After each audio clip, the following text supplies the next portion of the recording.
And let's bring in our panel, NBC Justice and Intelligence correspondent Ken Dilanian, former federal prosecutor Paul Butler.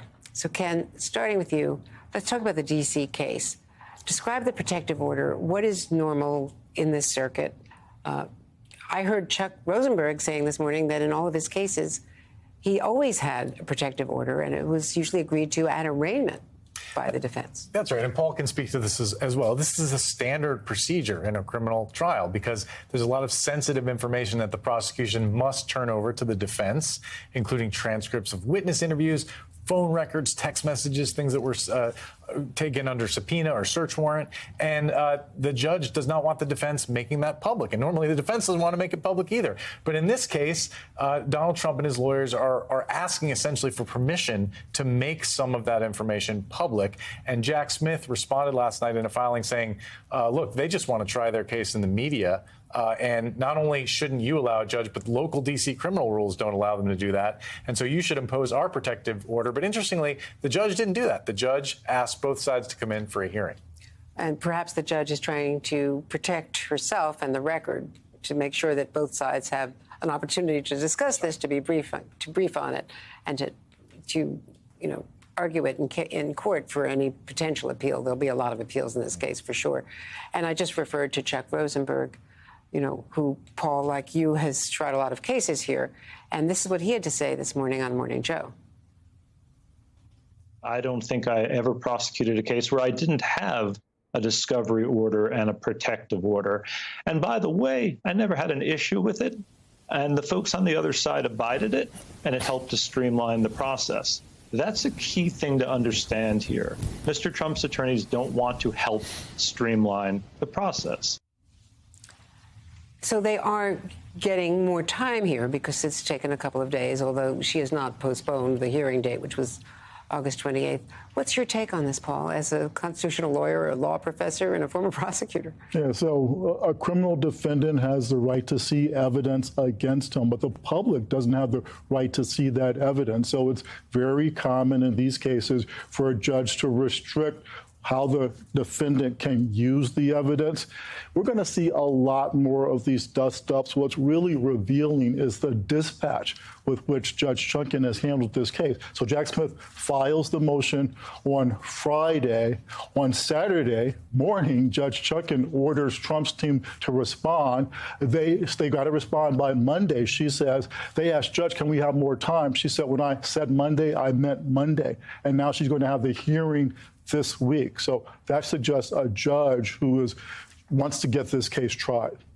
And in the D.C. circuit, there are rules for defense lawyers, for trial lawyers, I guess, on both sides.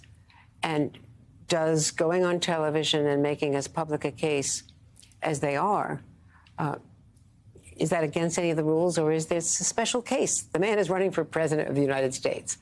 And there are all kinds of reasons for not interfering with his freedom of speech. Yeah, so it's not against the rules, but it's interesting in that Jack Smith and the Trump's defense team, they're not that far apart on this issue. So Trump's defense team concedes that there needs to be some restrictions.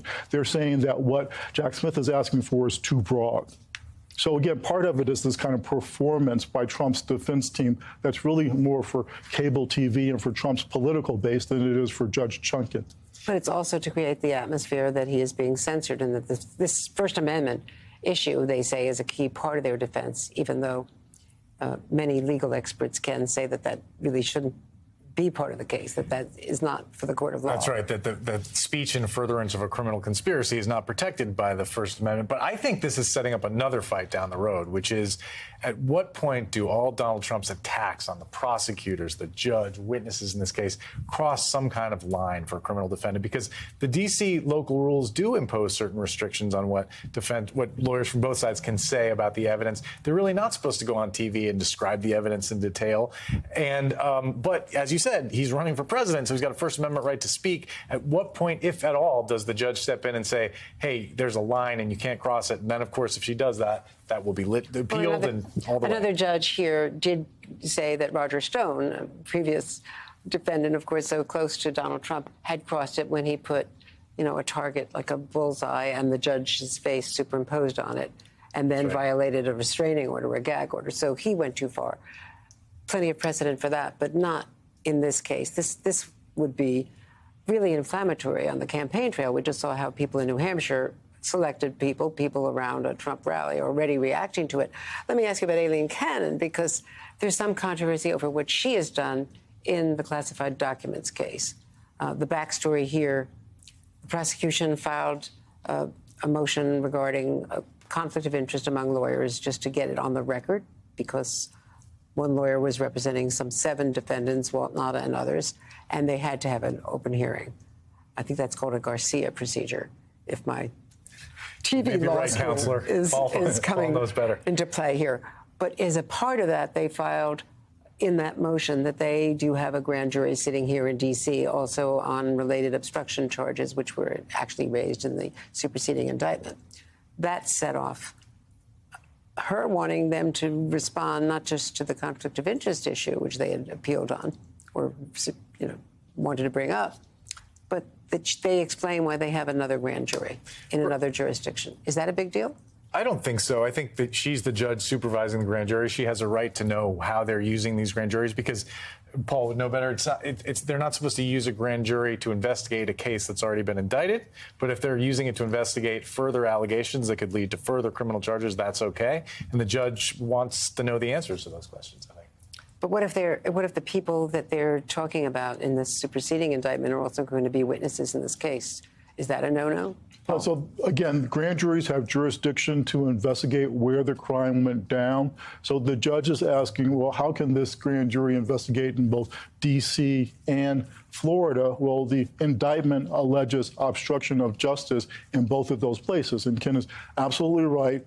Jack Smith has indicated that the Mar-a-Lago investigation is ongoing, which means that the grand jury has the power to continue to investigate, even as we've seen, to bring a superseding indictment. It's not supposed to do catch up with the charges that have already been filed, but so far we've seen no evidence that that's what Jack Smith is doing.